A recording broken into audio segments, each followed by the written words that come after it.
Hit 96.7 FM special ന്യൂസുമായി ഷാബു.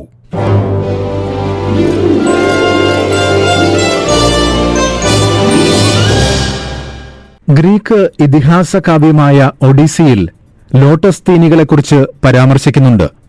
പാശ്ചാത്യ വാത്മീകി എന്ന വിശേഷണമുള്ള ആദികവി ഹോമർ എഴുതിയ ഒഡീസിയിലെ ഈ ഭാഗത്തെ ആധാരമാക്കി Alfred Lord Tennyson lotus eaters എന്ന കവിതയും എഴുതിയിട്ടുണ്ട്. ഗ്രീക്ക് ഇതിഹാസ നായകൻ യൂലിസിസ് രാജ്യരക്ഷയ്ക്കായി വർഷങ്ങൾ നീണ്ട യുദ്ധങ്ങളൊക്കെ ചെയ്ത് അതിലെല്ലാം വിജയിച്ച് ആഹ്ലാദത്തോടെ തന്റെ സൈനികരുമായി കപ്പലിൽ തിരികെ നാട്ടിലേക്ക് വരികയാണ്. ദുർഘടം പിടിച്ചതായിരുന്നു ആ യാത്ര. കാത്തിരുന്നതൊക്കെ വലിയ പ്രതിസന്ധികളായിരുന്നു. എന്നാൽ അതിനെയൊക്കെ ധീരമായി നേരിട്ട് യൂലിസിസും സംഘവും യാത്ര തുടർന്നു. നാളുകൾ നീണ്ട യാത്രയ്ക്കൊടുവിൽ അവർക്കൊരു കര കാണാൻ സാധിച്ചു. ഭക്ഷണത്തിനും വിശ്രമത്തിനുമുള്ള ഒരു ഇടത്താവളമെന്ന നിലയ്ക്കായിരുന്നു അവർ ആ ദ്വീപിലേക്ക് നീങ്ങിയത്. ടെന്നിസൺ തന്റെ കവിത തുടങ്ങുന്നത് ഈ ഭാഗത്തിലൂടെയാണ്. Courage, he said, and pointed toward the land. This mounting wave will roll us shoreward soon. യുദ്ധം ചെയ്ത് തളർന്ന കടലിലെ പ്രതിസന്ധികളിൽ ക്ഷീണിതരായ തന്റെ ഭടന്മാരിൽ ആത്മവിശ്വാസം വർദ്ധിപ്പിച്ചുകൊണ്ട് യൂലിസസ് പറഞ്ഞു തുടങ്ങുന്നത് കറേജ്, ധീരരായിരിക്കൂ, നമ്മളിതാ കരയ്ക്കടുത്തിരിക്കുന്നു എന്നാണ്. ക്ഷീണമകറ്റാൻ നമുക്കൊരിടം, വിശ്രമിക്കാനും ഭക്ഷിക്കാനും നമുക്കൊരിടം എന്നായിരുന്നു. പക്ഷേ ആ ഇടം മറ്റൊരു കെണിയാണ് എന്ന് തിരിച്ചറിയുമ്പോഴേക്കും വൈകിപ്പോയിരുന്നു.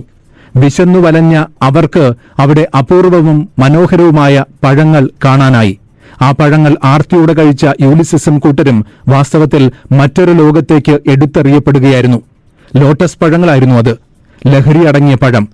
ആ ദ്വീപിലുണ്ടായിരുന്ന ലോട്ടസ് തീനികൾ ഭടന്മാർക്കെല്ലാം ആ പഴം കഴിക്കാൻ നൽകി. അത് കഴിച്ചു കഴിഞ്ഞപ്പോഴോ his voice was thin as voices from the grave and deep asleep he seemed it all awake. ആ പഴത്തിന്റെ മാജിക്കൽ എഫക്റ്റ് അവരെ ഒന്നാകെ ബാധിച്ചു. ശബ്ദം പുറത്തുവരാതായി. എല്ലാവരും ഉണർന്നിരിക്കുന്നു എന്ന് തോന്നിച്ചുവെങ്കിലും അർദ്ധബോധാവസ്ഥയിലായിരുന്നു. ലഹരിയുടെ മായിക ലോകം അവരെ ആ ദ്വീപിൽ തളച്ചിട്ടു. നാടിനെയും വീടിനെയും അവർക്കായി കാത്തിരിക്കുന്നവരെയും അവരെ തന്നെയും മറന്ന് അവർ ആ ദ്വീപിൽ കഴിഞ്ഞു. തന്നെയും മറന്നു പോകുന്ന സ്ഥിതി യൂലിസിസിനും കൂട്ടർക്കുമുണ്ടായി. പക്ഷെ അവർക്ക് പുതിയ ജീവിതത്തിലേക്ക്, സ്നേഹിക്കുന്നവരുടെ പക്കലേക്ക്, സ്വന്തം കുടുംബത്തിലേക്ക് തിരിച്ചെത്താൻ കഴിഞ്ഞു. ലഹരി നൽകിയ ഉന്മാദത്തിൽ നിന്ന്, നിദ്രയിൽ നിന്ന് അവരെ ഉണർത്താൻ ഒരു ദൈവവിളിയുണ്ടായി. പക്ഷെ ഇവിടെ കഥയല്ലല്ലോ, ജീവിതം. ഒരിക്കൽ ഈ ലഹരിയുടെ ബോധക്കേടിലേക്ക് ചെന്നു വീണാൽ ആ ഉന്മാദത്തിൽ നിന്ന്, ആ നിദ്രയിൽ നിന്ന് നിങ്ങളെ ഉണർത്താൻ ഒരു വിളിയുമുണ്ടാകില്ല. നഷ്ടമാകുന്നതോ മനോഹരമായ ഈ ജീവിതം. ഈ സിന്തറ്റിക് ഡ്രഗ്സ് ആണ് സ്റ്റുഡൻസ് എല്ലാവരും യൂസ് ചെയ്യുന്നത്. മയങ്ങല്ലേ മക്കളെ എന്ന സ്പെഷ്യൽ ന്യൂസ് പരമ്പരയുടെ 10ാം അധ്യായത്തിൽ ഡോക്ടർ ജി ശ്രീകുമാർ മേനോനാണ് നമ്മോടൊപ്പം ചേരുന്നത്.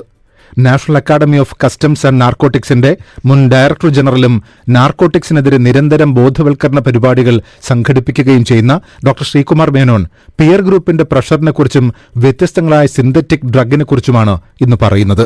ഈ സിന്തറ്റിക് ഡ്രഗ്സ് ആണ് സ്റ്റുഡൻസ് എല്ലാവരും യൂസ് ചെയ്യുന്നത്. ഈ സിന്തറ്റിക് ഡ്രഗ്സിന്റെ വലിയൊരു പ്രത്യേകത എന്താന്ന് വിചാരിച്ചാൽ it is tasteless, colourless, odourless. അപ്പൊ നമ്മളിപ്പോ എന്തെങ്കിലും MDMA അതുമാതിരി കൊക്കെയിൻ അതൊക്കെ ഇത്തിരി വെള്ളത്തിൽ നമ്മൾ ഇട്ടാൽ നമുക്ക് അതിന്റെ ഒന്നും മനസ്സിലാവില്ല. ആ വെള്ളം ഇത്രയും മാരകമായ ഒരു വസ്തു അതിൽ കലങ്ങിയിട്ടുണ്ടെന്നുള്ളത് നമുക്ക് അറിയേയില്ല. അപ്പൊ ഇതിന്റെ ഒരു കഴിക്കുന്ന ആൾക്കുള്ള അഡ്വാൻറ്റേജ് എന്താന്ന് വിചാരിച്ചു കഴിഞ്ഞാൽ പേരൻസിനോ ടീച്ചേഴ്സിനോ ഫ്രണ്ട്സിനോ ആർക്കും മനസ്സിലാവില്ല ഇയാൾ ഇങ്ങനൊരു സാധനം കഴിച്ചിട്ടുണ്ട് എന്നുള്ളത്. അപ്പൊ ഈ പിയർ ഗ്രൂപ്പാണ് നോർമലായിട്ട്. ഇപ്പൊ പണ്ടൊക്കെ നമ്മളൊക്കെ സ്കൂളും കോളേജിലൊക്കെ പഠിക്കുന്നത് പിയർ ഗ്രൂപ്പ് സിഗരറ്റ് ആണ് വലിക്കുന്നത്. പക്ഷെ സിഗരറ്റ് വലിക്കുമ്പോൾ അതിന്റെ മണം വരും. അപ്പൊ that will be there everywhere അല്ലെ. ഇത് ഒരിക്കലും ആർക്കും കണ്ടുപിടിക്കാൻ പറ്റൂല. Only thing after some time ഇതിന്റെ ഇഫക്റ്റ് കുറെ കണ്ടിന്യൂസ് യൂസ് ആയിട്ട് ഒരു 1 വീക്ക് അല്ലെങ്കിൽ ഒരു 10-15 ഡേയ്സ് കണ്ടിന്യൂസ് യൂസേജ് വരുമ്പോഴാണ് നമ്മളത് അതിന്റെ ഫിസിക്കൽ മാനിഫെസ്റ്റേഷൻ വരുന്നത്. എന്നുവെച്ചാൽ കണ്ണ്, നമ്മുടെ വായ, അങ്ങനെയൊക്കെ ഈ മാനിഫെസ്റ്റേഷൻസ് വരും. അപ്പൊ അതിൽ നിന്ന് മാത്രമേ നമുക്ക് മനസ്സിലാക്കാൻ പറ്റൂ എന്തോ ഒരു പ്രോബ്ലം ഉണ്ട് ഇവർക്ക് എന്നുള്ളത്. അല്ലെങ്കിൽ ഒരിക്കലും ആർക്കും കണ്ടുപിടിക്കാൻ പറ്റാത്തൊരു കാര്യമാണ്. ഇതിന്റെ ഒരു വലിയൊരു പ്രോപ്പർട്ടിയാണത്. Tasteless, colourless, odourless. അങ്ങനെ ഒരുപാട് മാരകമായ ഡ്രഗ്സ് നമ്മളിപ്പോ നാട്ടിലുണ്ട്. ഇനി പറയുന്ന കാര്യങ്ങൾ സൂക്ഷിച്ചാൽ ദുഃഖിക്കേണ്ട എന്നതുകൊണ്ട് ഇതൊരു മുന്നറിയിപ്പായി പറഞ്ഞേ മതിയാകൂ. അവൻ അല്ലെങ്കിൽ അവൾ ലഹരി ഉപയോഗിച്ചു. അതുപയോഗിച്ച സമയത്ത് ബോധമില്ലാതെ പെരുമാറി. അത് കഴിഞ്ഞപ്പോൾ വീണ്ടും പഴയ പോലെ നോർമലായി എന്നൊക്കെ പറഞ്ഞ് ലളിതവൽക്കരിക്കുന്നവരോടാണ്. ഉപയോഗിച്ച സാധനം എന്തെന്ന് തിരിച്ചറിയും വരെ ഒന്നും ലളിതമായി കാണരുത്. റോഹിപ്നോൾ എന്ന് പറഞ്ഞൊരു സാധനമുണ്ട്. അത് കൂടുതലും മുംബൈ, ഡൽഹി, പഞ്ചാബ് ആ ഭാഗത്താണ് കാണുന്നത്. നമ്മുടെ സൗത്തിലേക്ക് അത് അത്രയും വന്നിട്ടില്ല എന്ന് പറയുന്നു. പക്ഷെ റിപ്പോർട്ട്സ് ഉണ്ട് പല ദിക്കിലും, ഈ പല ക്ലബിലും അത് പാർട്ടീസിലൊക്കെ ഇത് യൂസ് ചെയ്യുന്നുണ്ട്. ഈ റോഹിപ്നോൾ എന്ന് പറഞ്ഞൊരു സാധനം നമ്മൾ മെഡിക്കൽ സയൻസിൽ അതിനെ പറയാം ടെമ്പററി അംനസിയ ക്രിയേറ്റ് ചെയ്യും. അതായത് ഇപ്പൊ ആ ഡ്രഗ് നമ്മളൊരു എന്തെങ്കിലും ഒരു ഗ്ലാസ് വെള്ളത്തിലോ അല്ലെങ്കിൽ ഒരു ഗ്ലാസ് സോഫ്റ്റ് ഡ്രിങ്ക്സിലോ അല്ലെങ്കിൽ ഹാർഡ് ഡ്രിങ്ക്സ് തന്നെ മിക്സ് ചെയ്ത് കഴിഞ്ഞാൽ ഈ കഴിക്കുന്ന ആൾക്ക് ഇതിനെ പറ്റി ഒന്നും അറിയില്ല. എന്താ വെച്ചാൽ അതിന് ടേസ്റ്റ് ഇല്ല, കളറില്ല, സ്മെല്ലില്ല. അപ്പൊ ഇത് കുടിച്ചു കഴിഞ്ഞാൽ അതിന്റെ ഒരു വരുന്നൊരു ഇഫക്റ്റ് എന്താന്ന് വിചാരിച്ചാൽ നമ്മൾ മറ്റേ ആളുടെ ഒരു അടിമയായി മാറും. അതായത് you become amenable to suggestion. അതായത് ഇപ്പൊ നമ്മളിപ്പോ ഒരു ഈ ഡ്രഗ് റോഹിപ്നോൾ കഴിച്ച ഒരു വ്യക്തിയോട് പറയാണ്, നിങ്ങൾ പോയി ആ ആളെ കത്തിയെടുത്ത് കുത്തുന്ന് പറഞ്ഞാൽ അയാൾ നമ്മൾ പറഞ്ഞ പോലെ തന്നെ ചെയ്യും. അതെന്താന്ന് വിചാരിച്ചു കഴിഞ്ഞാൽ അയാൾക്ക് he has lost touch with his consciousness.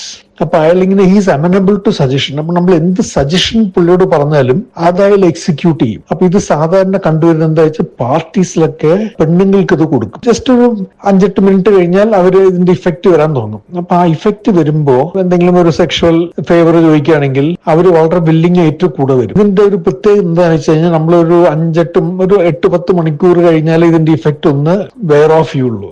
8-10 മണിക്കൂർ കഴിഞ്ഞതിന് ശേഷം ഈ ആൾക്ക് ഇത് ഇങ്ങനൊരു സംഭവം നടന്നതായ ഒരു അറിവുമില്ല. അപ്പൊ അതിന്റെ ഡേഞ്ചർ ഒന്ന് ആലോചിച്ച് നോക്ക്. അപ്പൊ അവർക്ക് വേറെ ഒരു മാർഗവും ഇല്ലാതെ കണ്ടുപിടിക്കാനും വേറൊരു പ്രോബ്ലം ദേ ഡെവലപ്പ് ടെമ്പററി അംനസിയ. അതായത് അവരുടെ മെമ്മറിന്ന് അങ്ങനെ ഇറേസ് ആയി പോയി. അതാണ് ഈ ഡ്രഗിന്റെ വലിയൊരു പ്രത്യേകത. അപ്പൊ ഈ ഡ്രഗ് ആക്ച്വലി പല മെഡിക്കൽ ആവശ്യങ്ങൾക്കും അത് യൂസ് ചെയ്യുന്നതാണ്. പക്ഷെ ഇതിന് ഇങ്ങനെ ഒരു ആസ്പെക്റ്റും ഉണ്ട്. അപ്പൊ ഇങ്ങനെ ഒരു പ്രോബ്ലം വരുമ്പോൾ നമ്മുടെ സൊസൈറ്റിയിലൊക്കെ അത് വലിയ ഹാവൊക്കെ ക്രിയേറ്റ് ചെയ്യുന്നതാണ്. പ്രത്യേകിച്ച് it is known as A sex drug or A party drug. അപ്പൊ അതും ഒരുപാട് ഈ റേവ് പാർട്ടീസ് അതിലൊക്കെ ഇത് യൂസ് ചെയ്യുന്നതാണ് ഈ സാധനം. അപ്പൊ ഇതൊരു പീപ്പിൾ ഷുഡ് ബി അവെയർ. പ്രത്യേകിച്ച് പെൺകുട്ടികൾ പല നമ്മൾ പാർട്ടീസിൽ പോകുമ്പോൾ സി കോളേജ് ബർത്ത്ഡേ പാർട്ടീസ് അല്ലെങ്കിൽ ആനുവൽ ഗെറ്റ് ടുഗെദർ ഇതിനൊക്കെ പോകുമ്പോ നമ്മൾ വളരെ സൂക്ഷിക്കണം. എന്താണെന്ന് വെച്ചാൽ നമ്മൾ ആരുടെ അടുത്ത് നിന്നാണ് ഈ ഡ്രിങ്ക് വാങ്ങണേ, എന്താ നമ്മൾ കഴിക്കണേന്ന് നമ്മൾ വളരെ സൂക്ഷിച്ചില്ലെങ്കിൽ ഇത് നമുക്ക് വലിയൊരു ഡാമേജ് ക്രിയേറ്റ് ചെയ്യും. ഇപ്പോൾ പറഞ്ഞ റോഹിപ്നോൾ പോലുള്ള ലഹരി പദാർത്ഥങ്ങൾ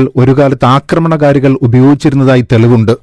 ഈ ലഹരിയുടെ വീര്യം കൂടുന്നതിന് മദ്യത്തിൽ കലർത്തി ഉപയോഗിക്കാറായിരുന്നു പതിവ്. ഇത്തരം വീര്യമുള്ള ഡ്രിങ്ങിനൊരു വിളിപ്പേരുണ്ട്, മിക്കി ഫിൻ. 1903 ഷിക്കാഗോയിലെ ബാർ ജീവനക്കാരനായിരുന്നു ഇയാൾ. തന്റെ കസ്റ്റമേഴ്സിന്റെ ഡ്രിങ്കിൽ ഈ ലഹരി കൂടി ചേർത്ത് വീര്യം കൂട്ടി നൽകിയ ശേഷം ഇവരെ കൊള്ളയടിക്കുകയായിരുന്നു ഇയാളുടെ രീതി. പിന്നീട് ബോധം തിരികെ കിട്ടുമ്പോൾ എന്ത് സംഭവിച്ചുവെന്ന് കസ്റ്റമേഴ്സിന് ഒന്നും ഓർമ്മയുണ്ടാവില്ല. നോക്കൂ, ഇത്തരം ലഹരി പദാർത്ഥങ്ങളാണ് ഇന്ന് നമ്മുടെ ഇടയിൽ വ്യാപകമായി തീർന്നിരിക്കുന്നത്. സൂക്ഷിച്ചില്ലെങ്കിൽ വലിയൊരു അപകടത്തിലേക്ക് സമൂഹം നീങ്ങും. യൂലിസിസിന്റെ കഥയിൽ അവസാനം അവർക്ക് ദൈവവിളിയിൽ ഉണരാനായി. അവരെ കാത്തിരുന്നവരുടെ അരികിലേക്ക് ചെന്നു ചേരാനായി. അവർക്ക് അവരുടെ ജീവിതം തിരിച്ചുകിട്ടി. അവർക്ക് അവരെ തന്നെ തിരിച്ചുകിട്ടി. പക്ഷെ ഇത്തരം ലഹരികൾക്ക് അടിപ്പെട്ടു പോയവരെ തിരികെ വിളിക്കാൻ ഇന്ന് ആരുണ്ട്?